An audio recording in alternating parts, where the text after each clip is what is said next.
भरत सदारक्षे. मी व्यावसायिक भाषांतरकार, professional translator म्हणून व्यवसाय करतो. आणि आता मॅडम सांगितलं हर्षवर्धन शाही हा आपल्या कॉलेजचा विद्यार्थी आहे माझी. त्याचं औरंगाबाद फूड एक्सप्लोरर आणि औरंगाबाद इन्साइडर म्हणून इंस्टाग्राम पेजेस आहेत.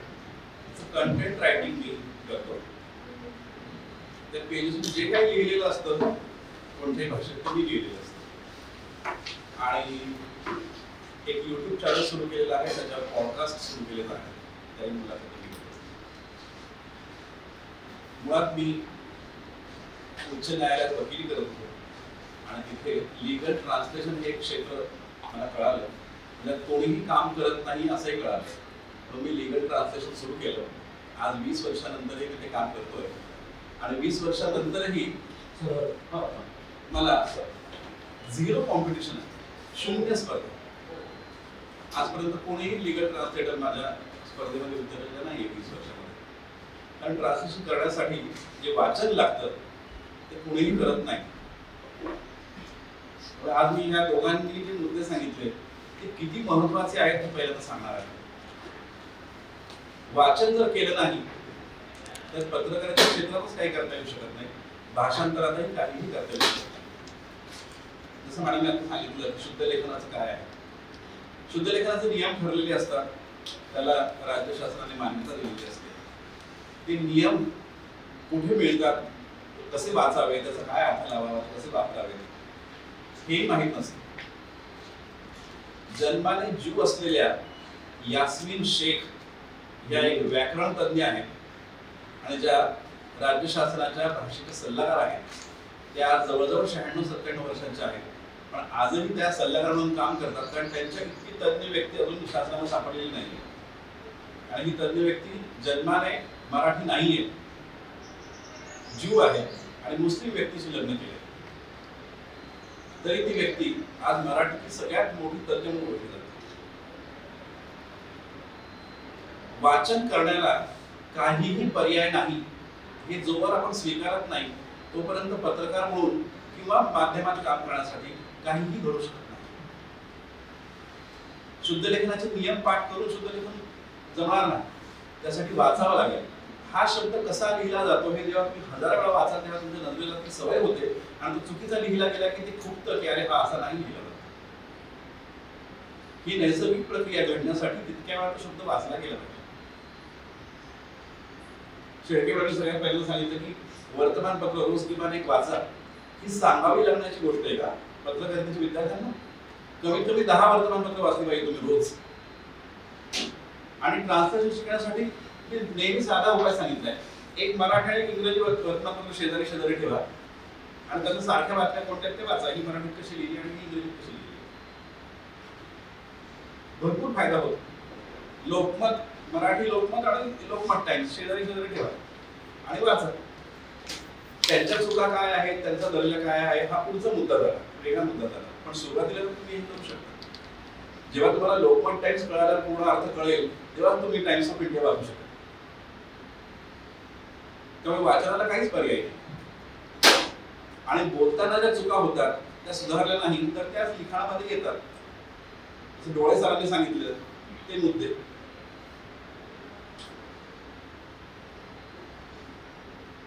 छोट्या जाहिराती असतात त्या भाषा पण वाचत नाही. आम्ही पूर्ण वर्तमानपत्र वाचतो. म्हणजे अनुभवी कारसाठी ड्रायव्हर पाहिजे असं बहुसंख्य वेळा लिहिलेलं असतं. जिथे जे ड्रायव्हरची जाहिरात असेल अनुभवी कारसाठी ड्रायव्हर. कार अनुभवी असते का? आणि अवैध वाळूचा साठा, वाळू अवैध नसते कधीच, ती एक नैसर्गिक गोष्ट आहे नदीत तयार होणारी. त्याचा साठा करण्याची, बेकायदा साठा करण्याची क्रिया ही अवैध आहे. बेकायदा आहे म्हणजे अवैध. त्याला सुद्धा अनेक वेळा अवैध असं लिहितात. जो वैध नाही तो अवैध. आणि द्विरुक्ती एक शब्द सरांनी वापरला. इंग्रजी शब्द आपल्या वाक्यात वापरायचा इतका सोस असतो की तेव्हा द्विरुक्ती होते हे लक्षात येत नाही. आणि तुम्ही आपल्या चुका सुधारण्यासाठी एक मजेदार उपाय असा आहे की निरीक्षण करायचं कायम बाकीचे लोक कसे बोलतात आणि कसे लिहितात आणि त्यांच्या काय चुका होतात. त्या जर आपण पाहिल्या तर आपल्या चुका होणार नाही. बोलता बोलता लोक काय एक एक वाक्य वापरतात, काय शब्द वापरतात की घर आता जुनं झालं आणि आमच्या कंपाऊंड वॉलची भिंत पडली. कंपाऊंड वॉलची भिंत पडली. डोक्याला फार हेडेक आहे. हे सर्रास वापरलं जातं. बेकायदेशीर अतिक्रमण. कायदेशीर अतिक्रमण कधीच नसतं. सगळ्यात लेटेस्ट ऐकलेलं जे मी आहे 15 दिवसांपूर्वी आमच्या माझी आई आणि माझी बायको यांचा जो विषयचा ग्रुप आहे त्याच्यामध्ये स्लीवलेस बाह्यांचं गर्ल्स.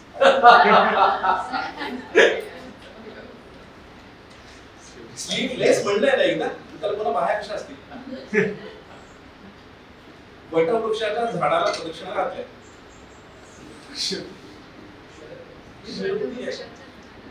वृक्ष आहे ना, पुन्हा झाड कसं. SBI bank, state bank of India त्याचं बँक आहे.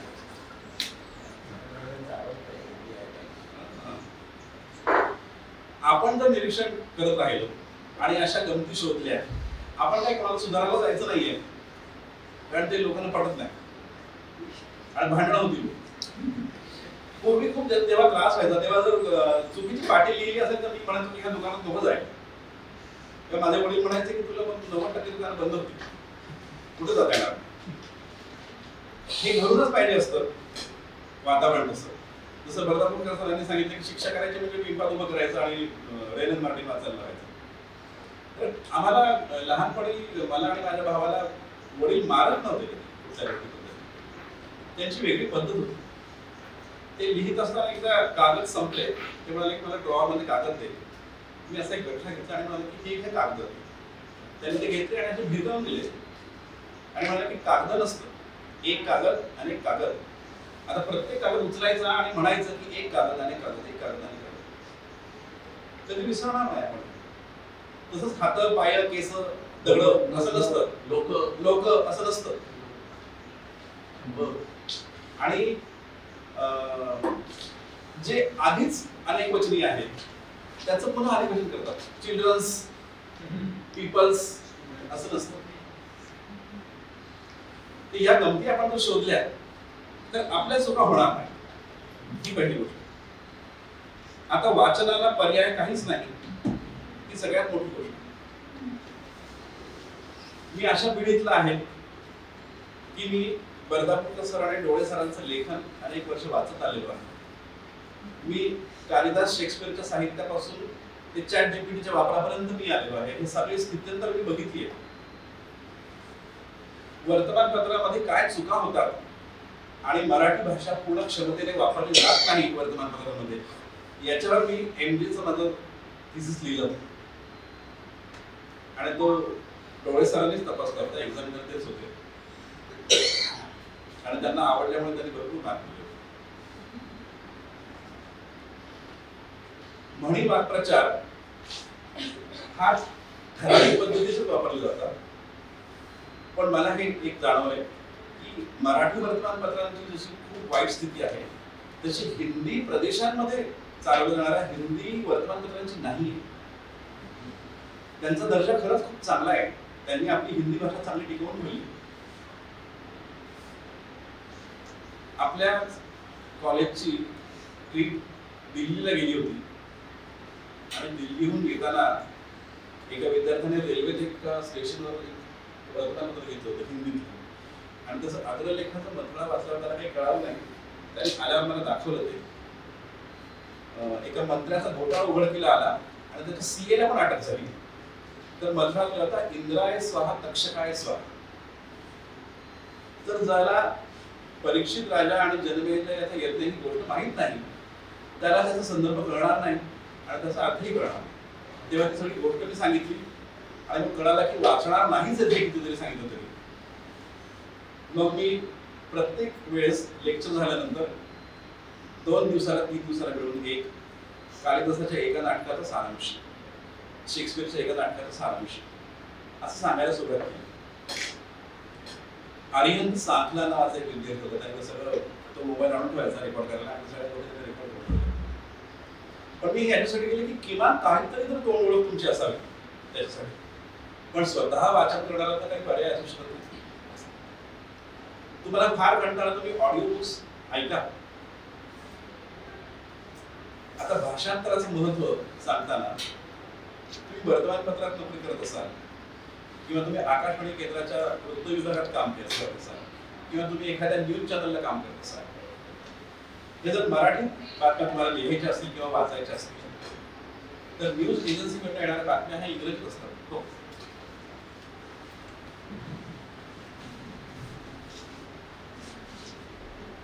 थँक्यू.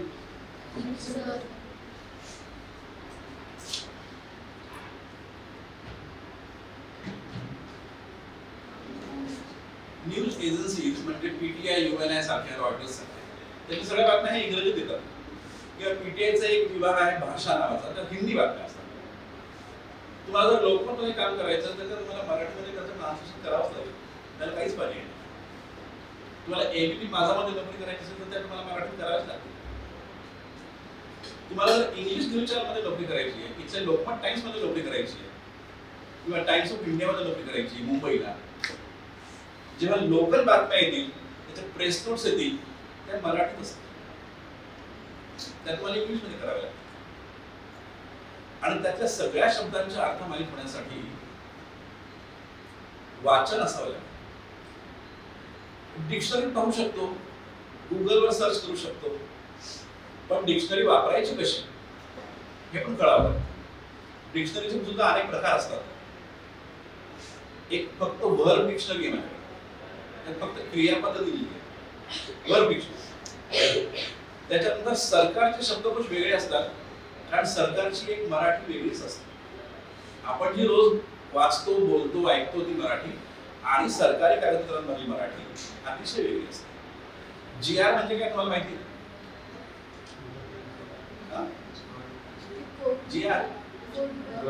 GR काढला, आदेश. GR चा फुल फॉर्म काय आहे? Government resolution. कारण तो शासन निर्णय, सरकारने हा निर्णय घेतलेला. असे एक 10 शासन निर्णय जर तुम्ही वाचले, महाराष्ट्र सरकारच्या वेबसाईटवर उपलब्ध असतात ते वेगवेगळ्या खात्यांचे, त्याचा अर्थ कळणार नाही तुम्हाला अनेक शब्दांचा, कारण सरकारची वेगळी मराठी भाषा असते आणि त्यासाठी शासन शब्दकोश असे वेगळ्या डिक्शनरीज आहेत. 2-3 प्रकारचे. प्रशासकीय वाक्प्रचार याचा एक वेगळा शब्दकोश म्हणजे वेगळी डिक्शनरी. यासाठी तुम्ही कुठेही नोकरी करायची नाही आणि फक्त भाषांतर करायचं असं जरी ठरवलं तर तुम्हाला आयुष्यभर पूर्ण जेवढं काम असतं. मी सांगितलं की मी 20 वर्ष हे काम करतोय, आजही मला कोणीही कॉम्पिटिटर नाहीये, ही आनंदाची गोष्ट आहे माझ्यासाठी. आणि मला मदत करणारा जो कोणीही नाहीये ही माझ्यासाठी दुःखाची गोष्ट आहे, कारण मी एका मर्यादेच्या पलीकडे मी काम नाही करू शकत. मला सांगावं लागतं की नाही, माझ्याकडे नाही होत, इतकं खूप झालं, कारण हे कोणीच करू शकत. मराठी भाषा आपली आहे म्हणजे आपल्याला मराठी येते असं नाहीये, कारण व्याकरण येत नसतं. मी इंग्रजी माध्यमात शिकलो म्हणजे मला इंग्रजी येतं असं नसतं, कारण व्याकरण येत नसतं. कॉन्व्हेंटमध्ये शिकणाऱ्यांकडनं इंग्रजी भाषा पाठ करून घेतात, त्यांना शिकवत नाहीत ती कशी वापरायची, सगळं पाठ करायचं. मग ते पोपट होतात, ते रेकॉर्डर होतात, फक्त जे घेतलंय ते ओकायचं, त्याचा प्रोसेस नाही करता येत. त्याच्यासाठी फक्त वाचन हा एकच मार्ग आहे. जोपर्यंत तुम्ही लक्षावधी कोट्यवधी शब्द वाचणार नाही तोपर्यंत त्याचे अर्थ तुम्हाला कळणार नाही. आणि ChatGPT वर ट्रान्सलेशन केलं जर तुम्ही, तर एका शब्दाचे जर 25 अर्थ असतील, त्याचा कोणता अर्थ इथे वापरायचा हे ChatGPT ला नाही कळत, ते माणसाला कळू शकतं. प्रत्येक मजकुराला काही रेफरन्स असतो, तसा एक कल्चरल रेफरन्स असतो, सांस्कृतिक संदर्भ असतो. माहूरगड आणि माहूरची देवी माहिती आहे, रेणुका देवी. अनेक तिथे गेले असते, अनेकांचं ते कुलदैवत असतं. जसं कोल्हापूरची अंबाबाई कुलदैवत असतं, तुळजापूरची भवानी माता हे कुलदैवत असतं. आता ज्यांचं कुलदैवत आहे ते सगळे महाराष्ट्रातच राहतात असं काही नाही, काही लोक परदेशात स्थायिक होतात आणि ते धार्मिक असतात, कुलदैवत तर ते मानतातच. पण त्यांना वाटतं की त्याची जी पुस्तकं असतात रेणुका मातेची कहाणी सांगणार आहे, परशुरामाची गोष्ट सांगणार आहे, त्या मंदिराने प्रकाशित केलेली असतात ट्रस्टने.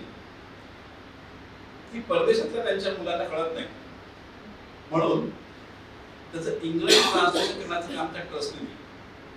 माहूरगडच्या ट्रस्टने मला काम दिलं की हे तुम्ही इंग्लिशमध्ये करा. रेणुका मातेची मूर्ती आहे, त्याला काय म्हणतात, तांदळा. आणि इथे काय लावतात, मळवट करतात. आता मला सांगा की तो जो तांदळा आहे त्याचा कुंकुमाने मळवट भरला, हे इंग्लिश मध्ये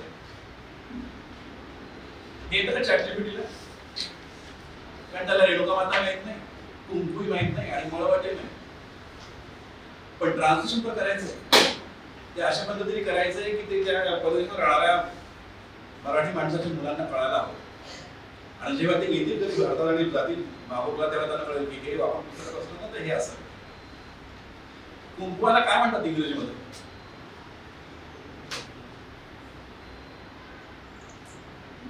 हळदीला काय म्हणतात? टर्मरिक. हे माहिती आहे कारण ते कॉस्मेटिक्स मध्ये वापरतात. कुंकुवाला काय म्हणतात? व्हर्मिलियॉन. आता ते नुसतं कोरडं नसतं, त्याला थोडंसं ओलं करतात, पेस्ट करतात ते. मग कुंकुवाने मळवट भरण्याला म्हणायचं अप्लाइंग. मलम लावण्याला अप्लाइंग म्हणतात, तर ट्यूबवर लिहिलेलं असतं applying vermilion paste on forehead of goddess statue. Bhavani मातेची खणा नारळाने ओटी भरायची. याला इंग्लिश मध्ये काय? खण म्हणजे काय? Blouse piece. पण त्याला ब्लाउज पीस खण काय म्हणतात? आणि तो 9वारी साडीचा ब्लाउज. कोणत्याही देवीला 6वारी साडी नेसवत नसतं, 9वारी साडी नेसवतात. त्याचा खण असतो. खणा नारळाने ओटी भरायची. इंग्रजी भाषा कोणत्या देशाची आहे? इंग्लंड अमेरिकेची भाषा. त्यांच्यामध्ये कोणी कोणाची ओटी भरत नाही. मिसेस गोन्साल्विस कडे मिसेस फर्नांडिस गेल्या तर त्या ओटी भरत. चौधरी ताईंकडे पाटील ताई गेल्या तर ते ओटी भरतात, कारण ती मराठी संस्कृती इंग्रजीची नाही. मग देवीची ओटी भरायला इंग्लिशमध्ये काय म्हणणार? जेव्हा देवाला आपण काही अर्पण करतो तेव्हा to offer, offer to offer blouse piece, coconut and rice with some other holy things. अजून काही पवित्र गोष्टी. त्यात बदाम असतो, हळकुंड असतं, सुपारी असते. सुपारीला इंग्लिशमध्ये काय?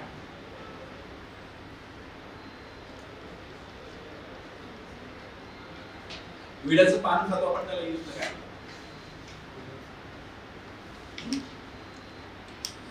शोधा शब्द घेतला.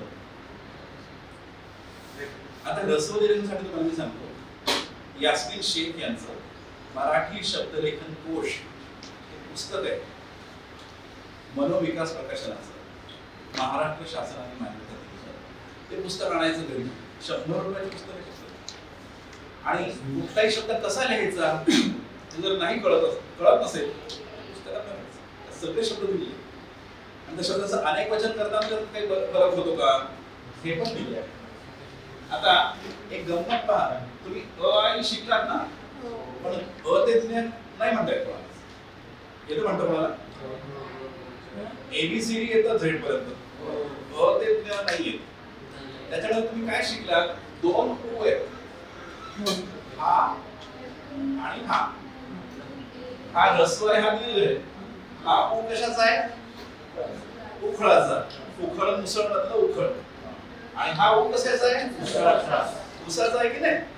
आता याचं नावच पडलंय ऊसाचा.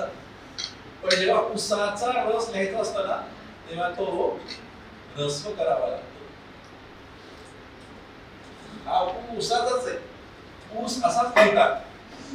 पण ऊसाचा रस लिहायचा असेल तर तो उखळाचा लिहावा.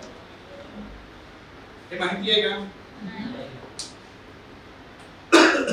वाचा कुठे जिथे लिहिलं असेल तिथे, वर्तमानपत्रात किंवा पुस्तकात. रसवंतीवर वाचू नका, तिथे काही शुद्ध लिहित नाही दरवेळेस. आजकाल तर शुद्ध लिहित नाही.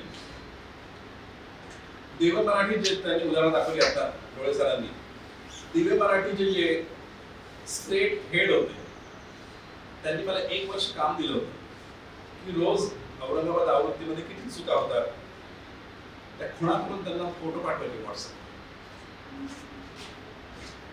कमीत कमी 7 ते 10 चुका रोज असायचे.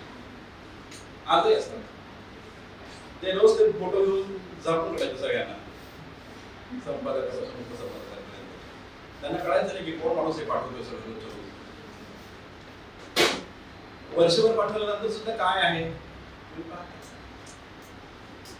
कारण काय, वाचन नाही. वाचन नाही. तुम्हाला खरोखर पत्रकार व्हायचं असेल तर वाचन आलं केलं पाहिजे आणि ट्रान्सलेशन आलंच पाहिजे.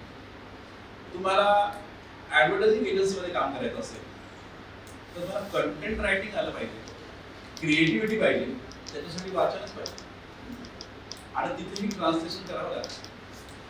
टीव्हीवर अनेक जाहिराती असतात, त्याचं अत्यंत मोठे ट्रान्सलेशन केलेलं असतं. मूळ जाहिरात हिंदीत असते आणि त्याचं ट्रान्सलेशन ते मराठीत करतात, तेव्हा ते ऐकताना एकदम विनोदी झालेलं असतं. विभक्ती प्रत्यय असं कधी ऐकलंय का? काय असतं? चला ते सणा नाते असा एक सिनेमा आला आता. सगळ्यात जास्त मराठीचा जो छळ आहे तो कोणी चालवलाय? मराठी मालिका. त्यांच्या लेखकांना काहीही मराठी होती, फक्त ओळखीने तिथे लेखक चालले, फक्त ओळखीने, प्रतिभेवर नाही. ही मालिका हिंदीत गाजली का तिथे इकडे मराठी करून टाका, ही मराठीत गाजली का आई कुठे काय करते तिथे हिंदीमध्ये अनुपमा करा. कारण स्वतः नवीन काहीतरी कल्पना सुचवून लिहिण्या इतकी अक्कल पाहिजे. त्याच्यात काय सांगतात, नेहमी तुम्ही ऐकलं असेल, जेवण बनवता येतं का? जेवण बनवता येतं का असं काहीच नसतं मराठी. त्याच्यासाठी एक विशिष्ट क्रियापद दिलेलं आहे मराठीमध्ये, स्वयंपाक करणे. मुलीला काय विचारतात? स्वयंपाक करता येतो का?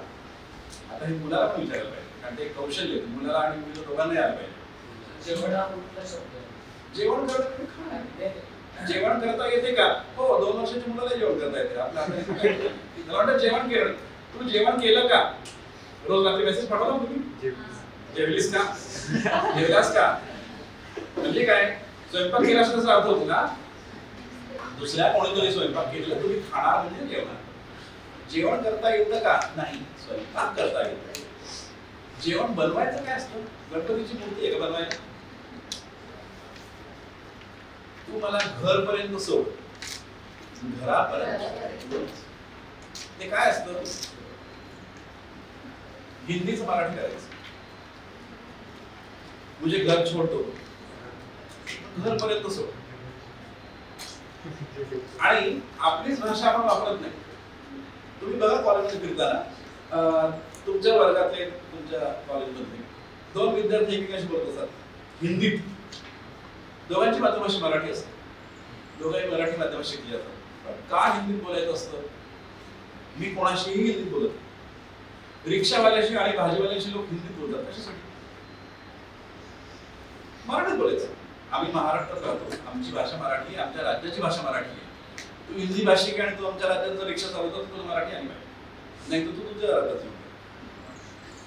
तुम्ही तामिळनाडूमध्ये, आंध्र प्रदेशात जा आणि हिंदी बोला, ते तुम्हाला उत्तर देत तुमच्याकडे भरत सुद्धा नाही. तुम्हाला तामिळ मल्याळम येत नसेल ना, तेलुगू येत नसेल ना, तर तुम्ही इंग्लिशमध्ये बोला, तर इंग्लिशमध्ये उत्तर देतात रिक्षावाले सुद्धा, पण ते हिंदीत बोलत नाही. तुम्ही तामिळनाडूच्या मुख्यमंत्री सुद्धा काय म्हणतात वाचा पेपरमध्ये, स्टॅलिन. ते राष्ट्रभाषा आम्ही मानत नाही. कुठेतरी पण त्यांना तिथली गव्हर्नमेंट सपोर्ट करतं, आपल्या इथं नाही करत ना गव्हर्नमेंट. आपल्या मुंबईमध्ये गेल्यानंतर मुंबईला लोक म्हणतात की सर्वांची भाषा आहे. कसं आहे, मराठीत एक म्हण, गाव करील ते राव काय करेल. जनतेची जर एकजूट असेल ना तर सरकार काही जळकी पत्ती. सरकार आज आहे उद्या नाही. तुम्ही सरकारला उद्या खेचून खाली पाडू शकता, ही शक्ती दिलेली आहे आपल्याला लोकशाही. सगळ्या जनतेने जर मराठी वापरायची ठरवली तर काय सरकार सरकार आता महाराष्ट्र सरकारने आदेश काढलेला आहे की सगळ्या विभागांमध्ये मराठीचाच वापर करायचा. ही वाचून मला खूप आनंद होतो. का बरं माहिती का?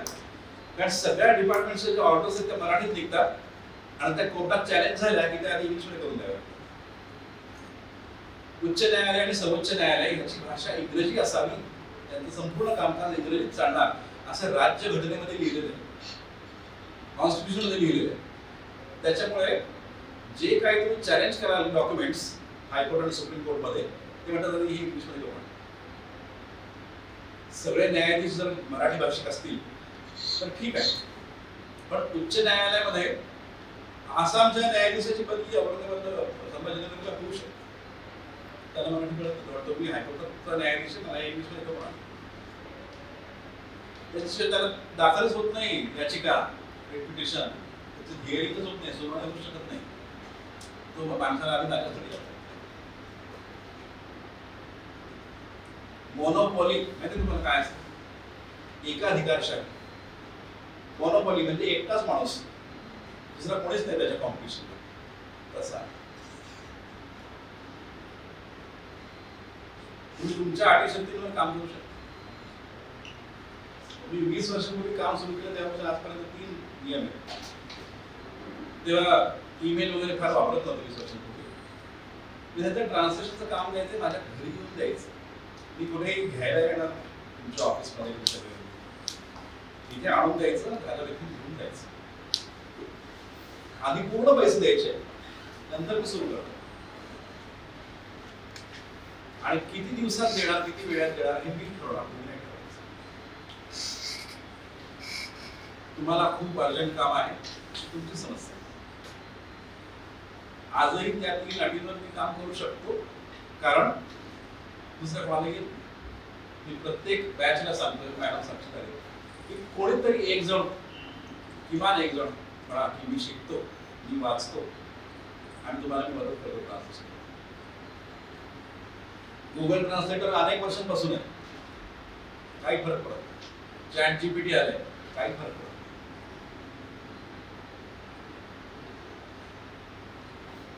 इन्व्हर्टर आणि इलेक्ट्रिक व्हेकल्स मध्ये बॅटरी असतात,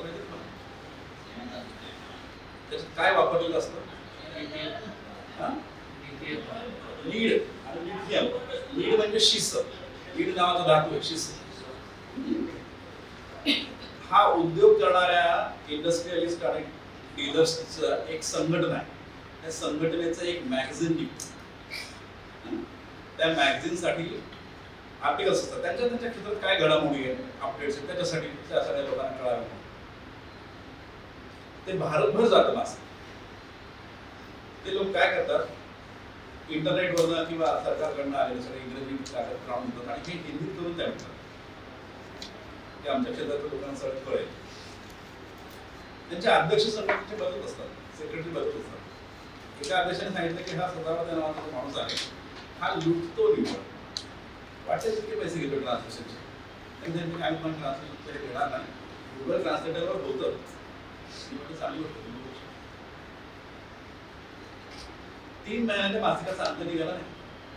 4थ्या महिन्यात ते आले अध्यक्ष की तुम्ही हे पुन्हा पुन्हा करा, तुम्ही 300 रुपये पेज आम्हाला मोबत म्हणून आम्ही बंद केलं. कारण माहिती का, मूळ जो घटक आहे ना बॅटरीतला लीड, त्याचं गुगल ट्रान्सलेटरनी नेतृत्व असं ट्रान्सलेशन केलं. टू लीड, नेतृत्व करणे. शिस त्याला माहिती. तुम्ही म्हटलं की एका शब्दाचा जेव्हा अनेक अर्थ असतात, त्यातला कोणता घ्यायचा हे सॉफ्टवेअरवर नसतं कळत. त्याची एक मर्यादा असते. हे कोणत्या संदर्भात आहे हे फक्त माणसाला कळू शकतो.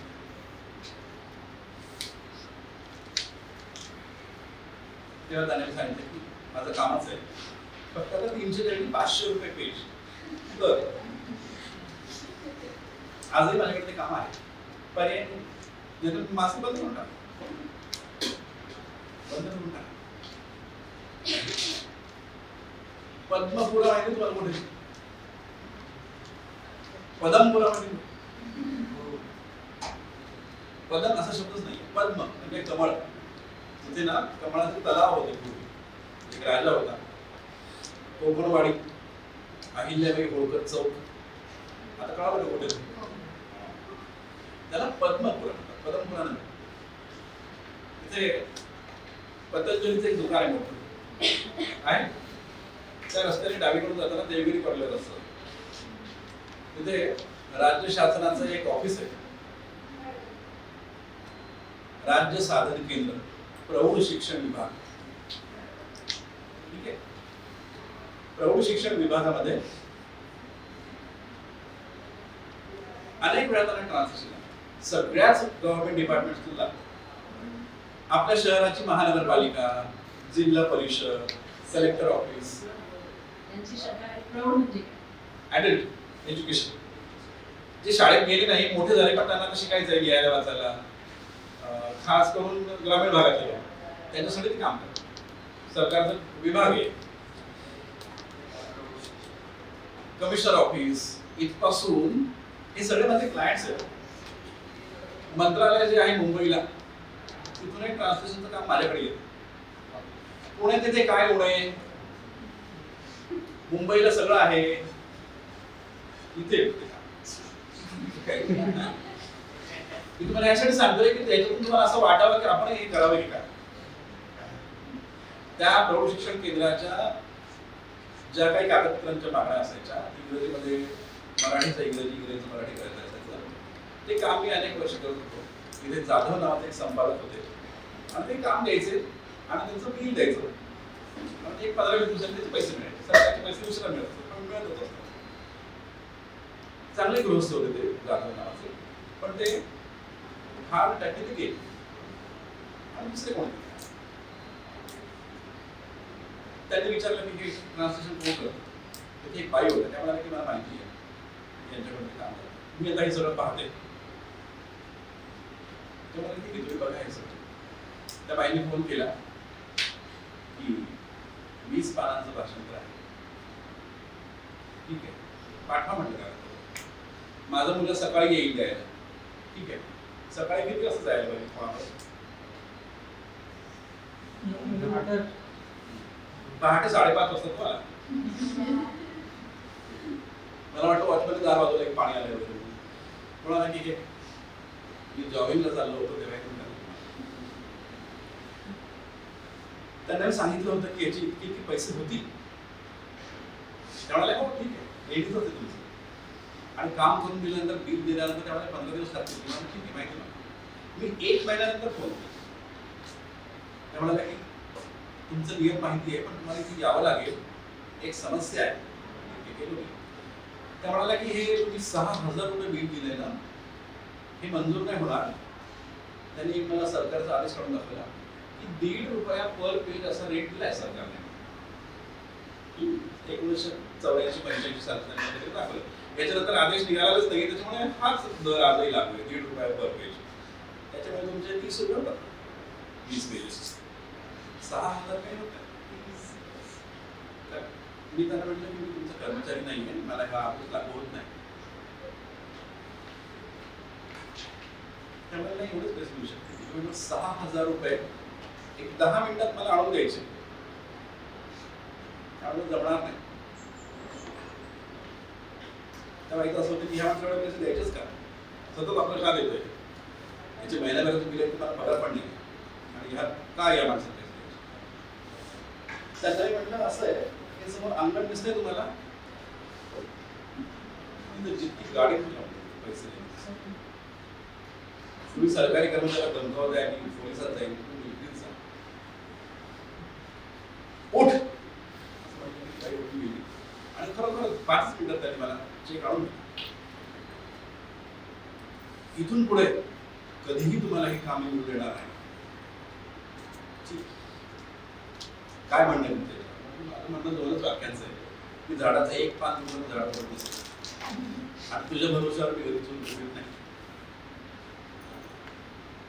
8.5 वर्षांपूर्वी घडलेली घटना आहे. आजही त्या ऑफिसचं काम माझ्याचकडे आहे.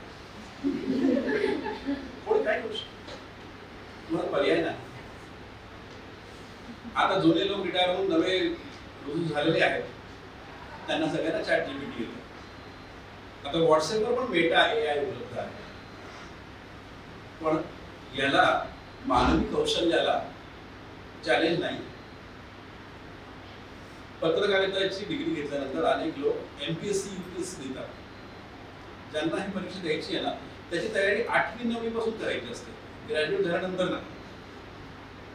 आणि त्याच्यासाठी किमान 5000 पुस्तकं वाचलेली असली पाहिजे, तर तुम्हाला ते येऊ शकतं. आणि वाचून सोडून देऊन जाणार नाही ना, ते लक्षात पण ठेवावं लागेल, तर ते आठवेल तुम्हाला लिहिता. तुम्हाला माहिती ना MPSCच्या पेपरमध्ये निबंध लिहायचा असतो. तिथे ChatGPT वापर करणार आहे का? ते मनाने लिहावं लागतं. कारण आपलं डोकं वापरून निर्णय घेणारे अधिकारी हवेत सरकारला. सॉफ्टवेअरवर AI वापरून निर्णय नाही.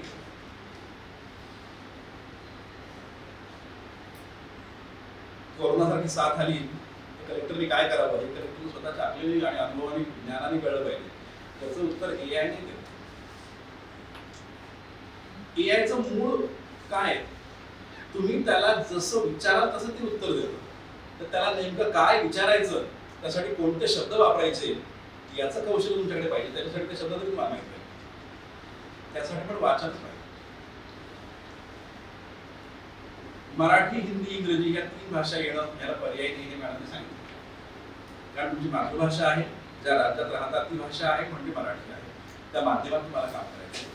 हिंदी राष्ट्रभाषा आहे आणि इंग्रजी जगाची भाषा आहे. ही सगळ्या तंत्रज्ञानातली भाषा आहे. या किमान 3 भाषा यायला पाहिजेत. आणि एवढ्या 3 आल्या तरी सगळं तरुण जाऊ शकतो. मी म्हणत नाही की तुम्ही बाकी भारतीय भाषा शिका, फॉरेन लँग्वेज शिका, ते ऍडिशनल क्वालिफिकेशन. आता तुम्ही जर फॉरेन लँग्वेज शिकला, 500 रुपये पेज हे मी तुम्हाला रेट सांगितलं ट्रान्सलेशनचा या शहरात माझं. जर तुम्हाला जर्मन आणि फ्रेंच भाषेतले कागदपत्र इंग्रजीत करायचे असतील ना, तर एका शब्दाचे 7 रुपये. एका शब्दाचे 7 रुपये. आपल्याकडे ऑटोमोबाईल इंडस्ट्री आहे, ऑटोमोबाईल हब आहे आपलं शहर. तिथे चीन आणि जपानच्या कंपन्यांची गुंतवणूक आहे. त्यांच्याबरोबर करार करावे लागतात. जर्मन आणि फ्रेंच भाषेमध्येच ते तुम्हाला डॉक्युमेंट्स पाठवतात. जपानी लोक जपानीज लँग्वेजमध्येच पाठवतात, इंग्लिश वापरतात. 7 रुपये एका शब्दाला. आणि चीनी आणि जपानी जर असेल तर 18 रुपये एका शब्दाला. चीनी आणि जपानी भाषा अतिशय आवडत असते. किती पैसे मिळू शकतात तुम्ही कल्पना करा.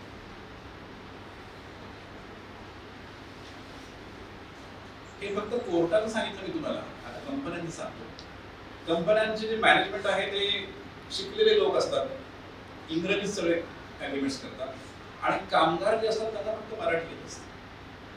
मॅनेजमेंट आणि कामगारांचे जे करार होतात ना, पगारवाढीचे, सोयी सवलतींचे, बोनसचे, ते सगळे इंग्रजीत असतात. ते कामगारांना कळावे म्हणून कंपन्या ते पाठवतात, मराठीत करून द्या. आणि कामगारांच्या ज्या मागण्या असतात ना त्या मराठीत लिहिलेल्या असतात. आणि HR मॅनेजर आणि डायरेक्टर हे साऊथ इंडियन आणि पंजाबी असते. ते म्हणतात मी इंग्लिश में करतो. मग दोन्हीकडनं काम. आता पत्रकारितेची डिग्री घेतलेल्याच लोकांचं काम निवडणुकांमध्ये सुद्धा खूप असतं. आपल्या अनेक विद्यार्थ्यांनी आताच्या दोन्ही निवडणुकांमध्ये भरपूर पैसे कमवले. किती लोक फक्त व्हिडिओग्राफर आणि फोटोग्राफर होतील? लिहिणारा कोणीतरी तर लागेल. इथल्या शहर अध्यक्षांनी एका पक्षाच्या काय काम केलं विधानसभा निवडणूक आणि लोकसभा निवडणूक याचा अहवाल त्यांना पाठवावा लागतो. प्रदेश अध्यक्षाला आणि राष्ट्रीय अध्यक्षाला. जेव्हा काँग्रेसचं काम असतं ना तेव्हा दिल्लीला पाठवायचा रिपोर्ट इंग्रजीत करावा लागतो. राजकारणाच्या लोकांना तर मराठी पण येत नसतं. त्यांच्या 500 शब्दांच्या भाषणामध्ये 250 वेळा या ठिकाणी एवढं करू शकतात. त्यांचे रिपोर्ट सगळे लिहायचे, ते पॉइंट्स देतात फक्त. आणि तुम्ही 5000 रुपये पर पेज जरी सांगितलं तरी ते देतात. त्यांना प्रचंड पैसा असतो.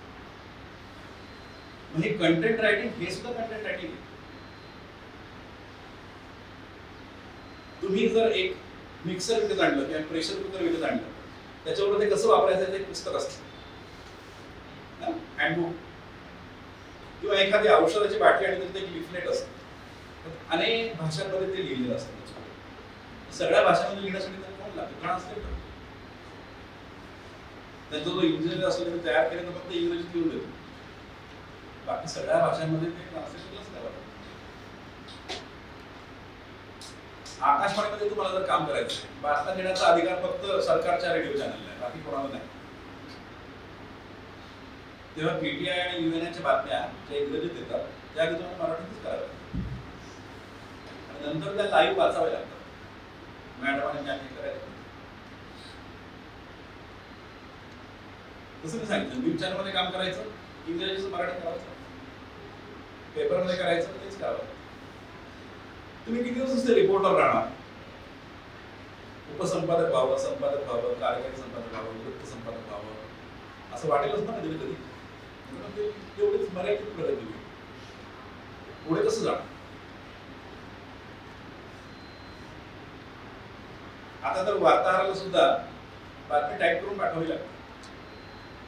कोण चांगले मुद्दे घेतो, चांगल्या भाषेत लिहून देतो, त्याला इन्क्रिमेंट मिळेल. ज्याचं लिहिलेलं कळतच नाही त्याला नोकरीमध्ये काढून टाकतात. इतकी प्रचंड स्पर्धा आहे. एका जागेसाठी तुम्ही इंटरव्ह्यूला गेला तर तिथे 100 लोक बसलेले असतात. त्यात तुम्हालाच का घ्यावं? तर ते 100कडे नाही अशी काहीतरी एक गोष्ट तुमच्याकडे असायला हवी.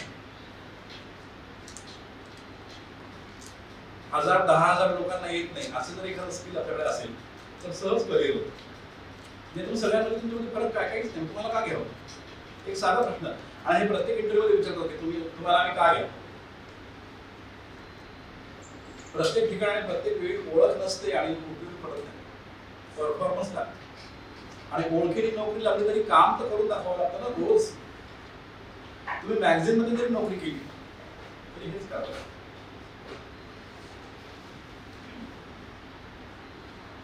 आपल्या सगळ्यात पहिल्या बॅचचा विद्यार्थी अभिनय देशपांडे काय छान आर्टिकल्स लिहित होतो. तर हिंदू मध्ये तो काम करतो आणि अगदी छोट्या मोठ्या कामापासून त्याने सुरुवात केली. भाषा चांगली आहे याच्यावर आता त्याला फडणवीसांचा इंटरव्ह्यू घ्यायचा तर हिंदू त्याला वाटतं की तुझी मातृभाषा मराठी आहे, महाराष्ट्राच्या मुख्यमंत्र्यांचा इंटरव्ह्यू घ्यायचा आहे, तू मराठीत घे, हिंदीत इंग्लिश कशातही घे आणि येऊन आम्हाला सगळं इंग्लिश मध्ये 4 वेळा भेट दिली तर मुख्यमंत्र्याचे एवढे फक्त.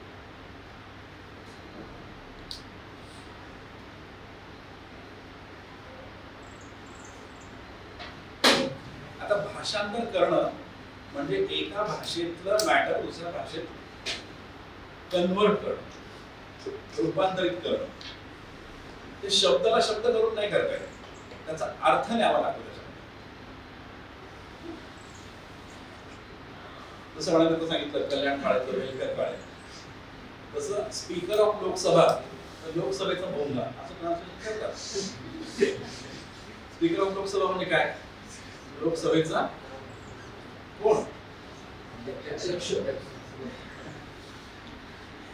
त्याच्यामुळे भाषांतराला असं म्हणतात की एका कुपीतलं म्हणजे बाटलीतलं अत्तर दुसऱ्या बाटलीत पोतायचं पण सुगंध उडून नाही गेला पाहिजे पोचताना. किंवा परकाया प्रवेश करायचा, परकाया म्हणजे दुसऱ्याच्या शरीरात आपण जायचं. तर त्याच्या शरीरात गेलं तर त्याच्या सगळ्या भाव भावना विचार हे आपले होऊन जाणार ना आपोआप. तसं झालं म्हणजे मराठीमध्ये वाचताना मराठी माणसाला जो अर्थ कळेल तोच अर्थ हिंदी मधला तो ट्रान्सलेशन वाचताना हिंदी भाषेच्या माणसाला कळाल तसाच अर्थ कळाला. तोच बदलला नाही पाहिजे अजिबातही. अनेक लोक पीएचडी करतात काही नोकरीमध्ये आवश्यक आहे म्हणून किंवा काही हाऊस म्हणून किंवा अजून काही कारण खूप स्टडी मटेरियल गोळा करतात. पण थिसिस जो आहे तो इंग्लिश मध्ये लिहायचा असतो. ते नोट्स बिट्स काढतात, घेतात आणि आणून देतात. सर इंग्लिश मध्ये लिहून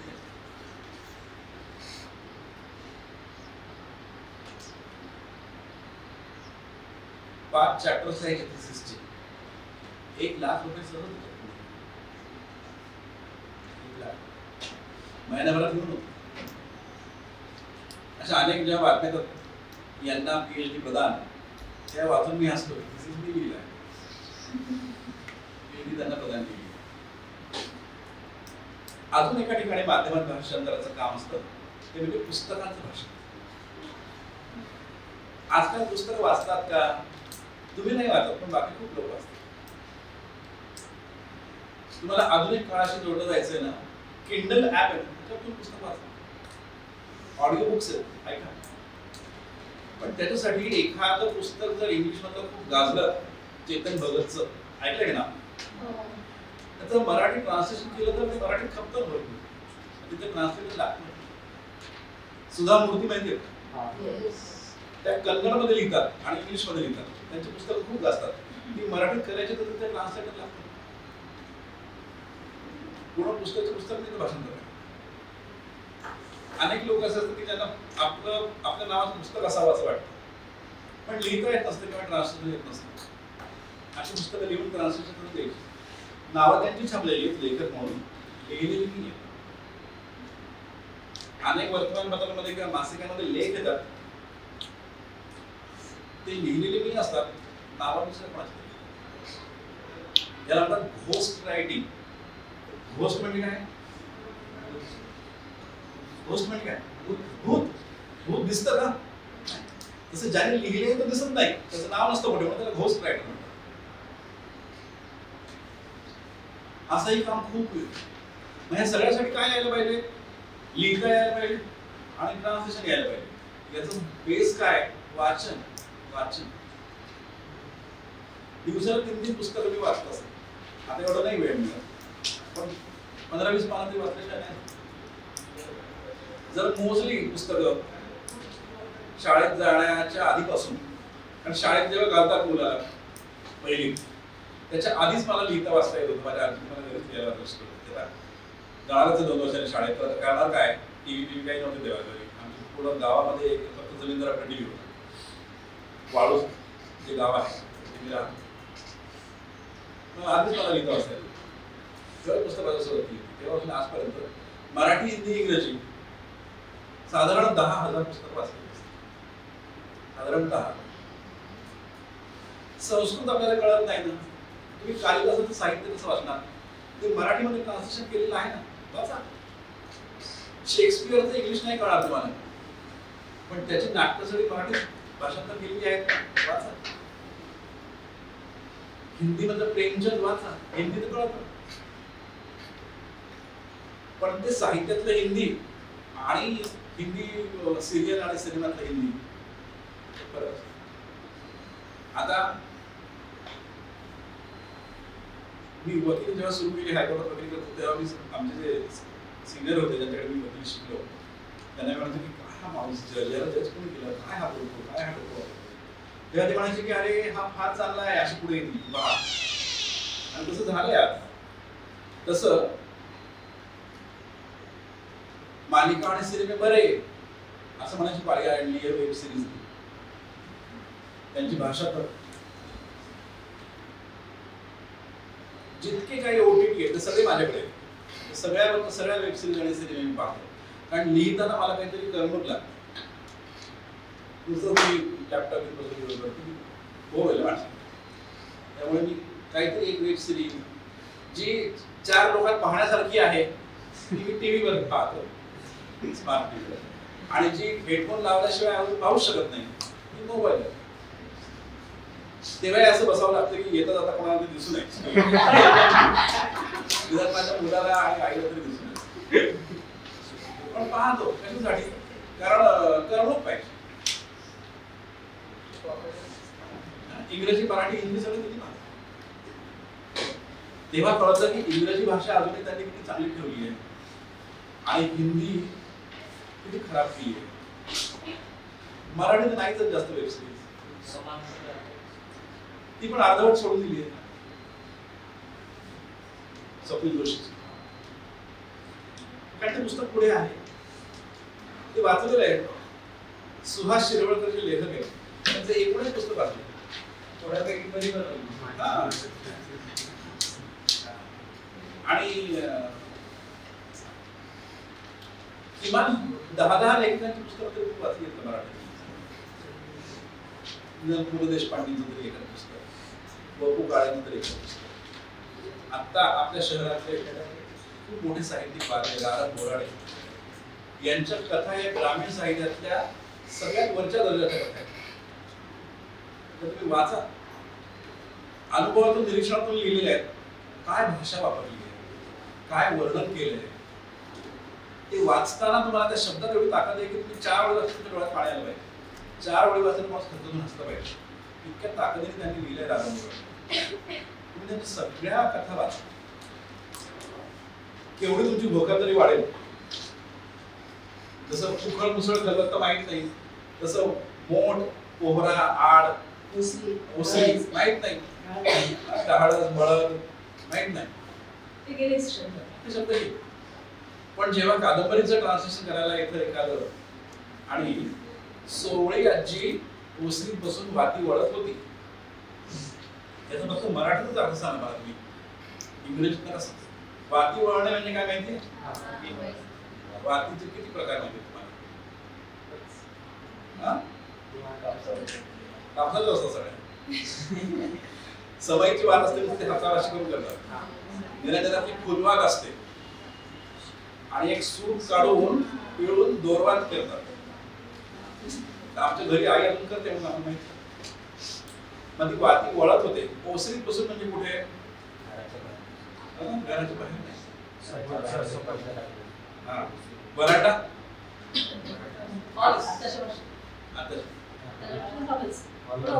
ओपन स्पेस. आणि सोवळी आजी म्हणजे काय? सोहळ्यात स्वयंपाक माहिती का तुम्हाला? सोहळ्यात स्वयंपाक नाही माहिती?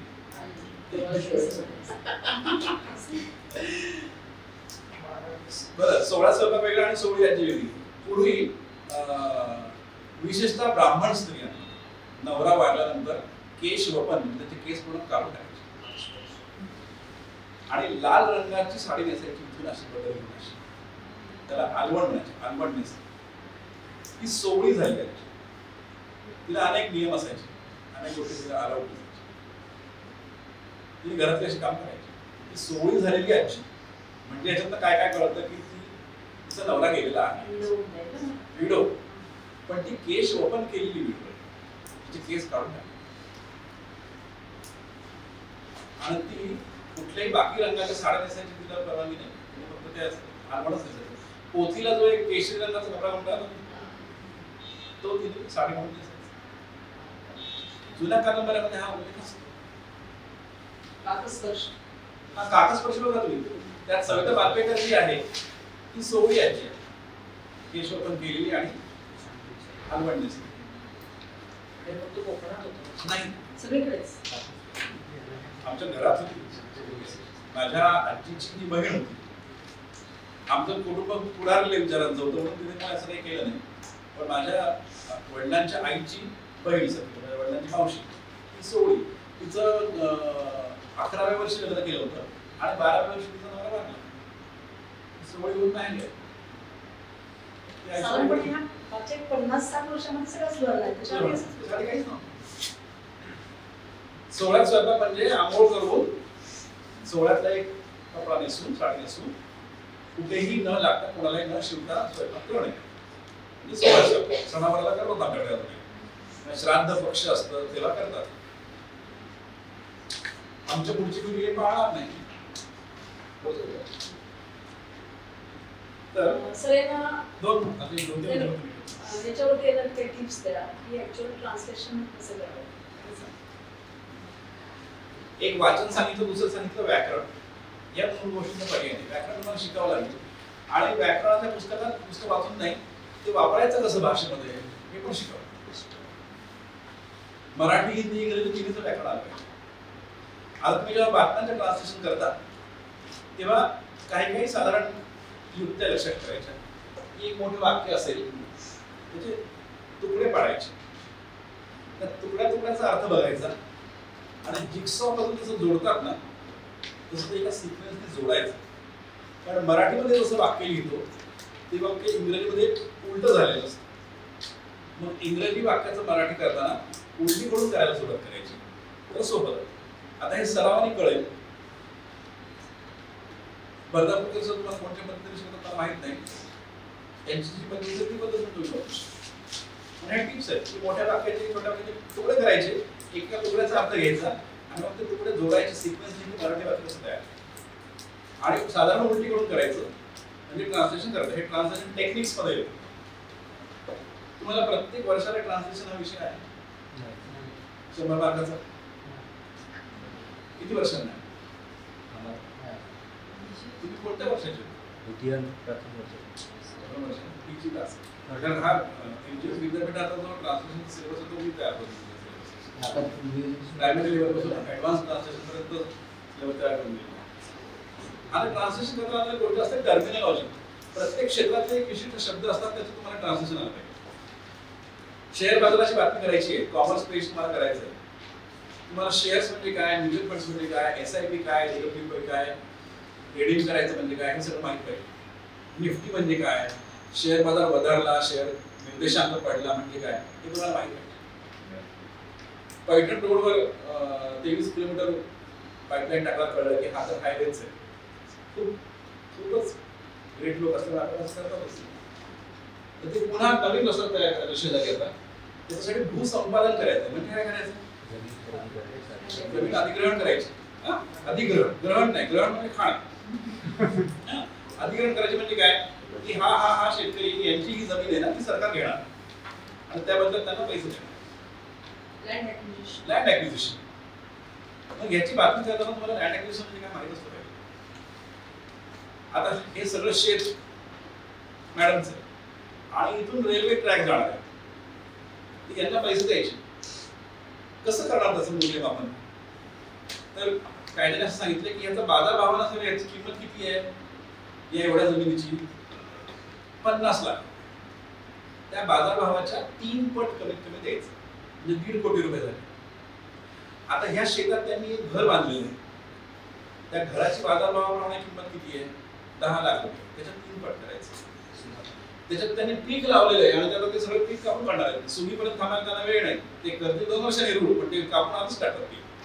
त्या पिकाचं सार किती क्विंटल धान्य निघेल, त्याचा बाजारात काय भाव आहे आज, ते पैसे त्यांना द्यायचे. त्यांनी तर विहीर खणलेली आहे, त्याच्यावर मोटर लावलेली आहे, त्याचे पैसे त्यांना द्यायचे. हे सगळं झालं.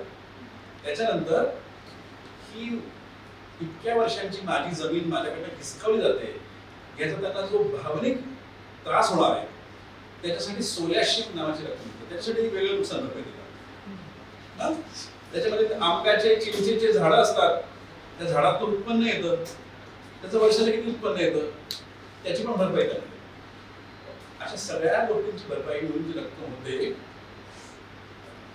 ती रक्कम त्याचा प्रस्ताव जातो कलेक्टरकडे, एक भूसंपादन समिती असते त्यांच्याकडे, तेही त्याच्यातून पेपर पैसे पाठवतात आणि मग ते देतात.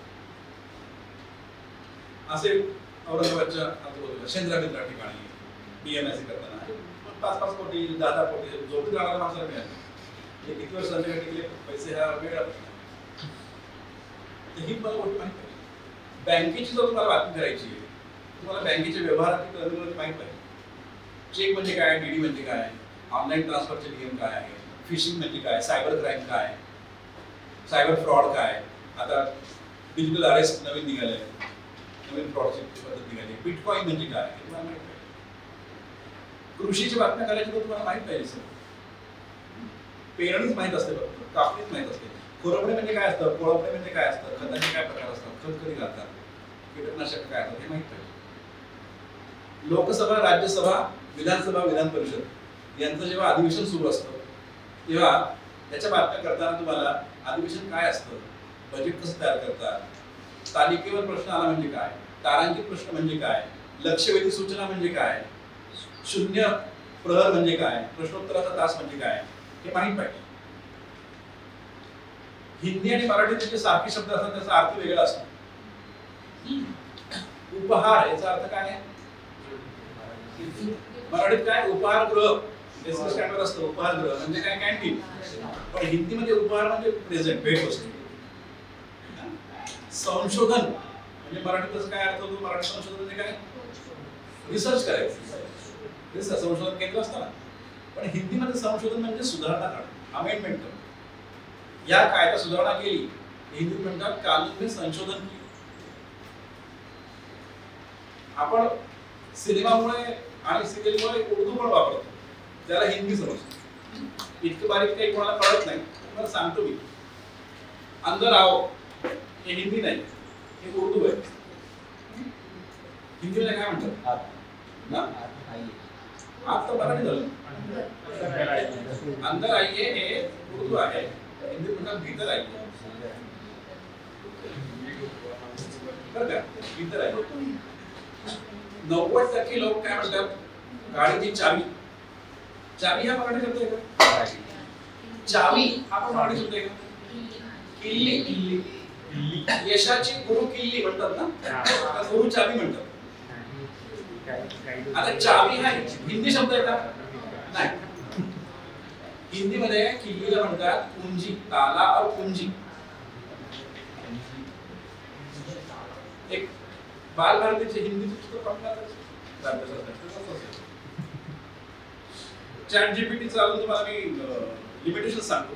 मला सोनी मॅडमने सांगितलं की खास हे सांगा. चॅट जीपीटी आहे की आता आपल्याला सोपं झालं, उलट अवघड करून ठेवलं.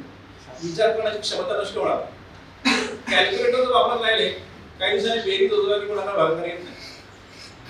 भाजीवाले 2 किलो देशो करून सांगते, पण तुम्हाला कळत नाही की भाजीचे किती पैसे झाले, कारण कॅल्क्युलेटर शिवाय येत नाही.